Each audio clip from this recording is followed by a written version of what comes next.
இந்த பணத்துக்கான மதிப்பு இனிமேல் இருக்காது.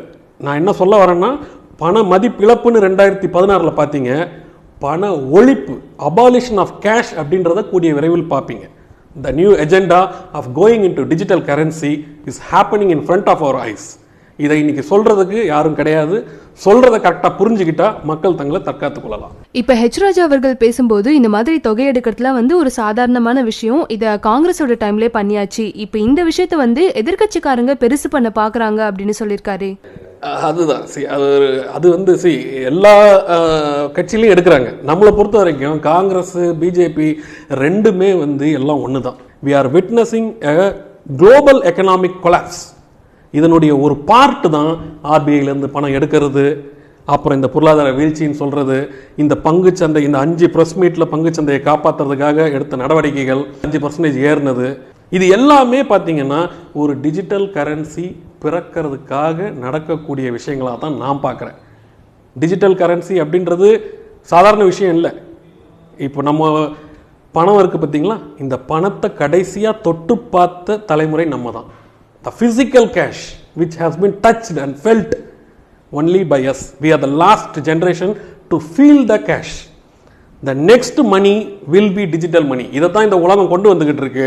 இதைத்தான் இந்த மக்களுக்கு சொல்றதுக்கு ஆள் இல்லை.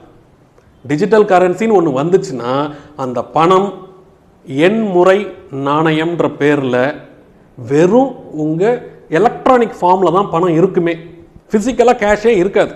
நீங்கள் இந்த வித்ட்ரா பண்ணுறது, செலவு பண்ணுறது, இது எல்லாமே டிஜிட்டல் தான். அது இ வேலட் அப்படின்ற ஒரு வேலட்டில் தான் நீங்கள் சேவ் பண்ணணும். இதையெல்லாம் மக்களுக்கு முன்னக்கூடிய சொல்லி தயார்படுத்தி கொண்டு வந்தாலே மாற்றங்கள் 2 வருஷம் 3 வருஷம் எடுக்கும். திடீர்னு ஒரு நாள் வந்துச்சுன்னா அது பெரிய கஷ்டம். அதனால தான் நம்ம முன்னக்கூடியே சொல்கிறோம், என்ன மாற்றங்கள் வருதோ மக்களுக்கு அவேர்னஸ் கொடுங்க அப்படின்றது. இப்போ டிஜிட்டல் கரன்சி வேர்ல்டு ஃபுல்லாக வரப்போகுது அப்படின்னு சொல்லிட்டு இருக்காங்க. அப்படி ஒரு வேளை மாறுச்சு அப்படின்னா அந்த டிஜிட்டல் கரன்சியை நம்ம யூஸ் பண்ணுறதுல என்ன தப்புன்னு நினைக்கிறீங்க? இல்லை, அதுதான் மாறுறதுக்கு தப்பு அப்படின்றது. நம்ம இன்னைக்கு மக்கள் அதுக்கு தயாராக இருக்காங்களா? மக்களுக்காகத்தான் அரசியல், ரைட்டுங்களா? மக்களுடைய தேவையும் அதை பூர்த்தி பண்ணுற சேவையும் தான் அரசியல். இங்கே அதை பண்ணுறாங்களான்னு நீங்கள் பாருங்களேன். எல்லாமே வேறு வேறு அஜெண்டா உலகமே டிசைட் பண்ணுது. அந்த அஜெண்டாவுக்கு எல்லா அரசுகளும் ஒத்துழைக்குது. கடைசியில் பாதிக்கப்படுறது மக்கள் தான். ஆனால் இப்போ நடக்கிற இந்த எக்கனாமிக் கொலாப்ஸ் இந்த விஷயத்துலலாம் உண்மைத்தன்மை வராமலே எல்லாம் மாறி மாறி வரும்போது ஒரு அச்சம் இருக்குது. இன்னொரு விஷயம் சொல்கிறேன், இந்த வேர்ல்டு கரன்சி இது எக்கனாமிஸ்ட் அப்படின்ற ஒரு பத்திரிகை ஜனவரி மாதம் 1988 வந்த பத்திரிகை. இன்னைக்கு இந்த வருஷமோ போன வருஷமோ வரல, 1988 வந்த பத்திரிக்கை.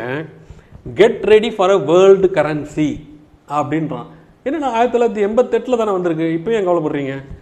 அவன் என்ன சொல்கிறான், get ready for a world கரன்சின்னு போட்டுட்டு இந்த இடத்துல ஒரு காயின், இந்த இடத்துல 2018 போட்டிருக்கு, ஃபீனிக்ஸ் போட்டிருக்கு. இந்த ஃபீனிக்ஸ் பறவை டாலர், என், யுவான் எல்லாமே சுக்குநூறாக போனதுக்கு அப்புறமா you will have one digital கரன்சின்ட்டு 1998 ஒரு அஜெண்டாவில் சொல்லிடுறான். எப்போ? 2018 உனக்கு ஆரம்பமாகும்ட்டு. இப்போ 2018 மக்களுக்கு கொஞ்சம் கொஞ்சம் தெரிய வர ஆரம்பிக்குது. பிட்காயின் எல்லாமே கொஞ்சம் கொஞ்சம் கேள்விப்படுறாங்க, என்னமோ நடக்குது, எங்கேயோ இருக்குது, பிட்காயின் 7 லட்சம் 8 லட்சம் ரூபாயில் இருக்குன்ட்டு. ஆனால் அதுதான் வருமானது தெரியாது.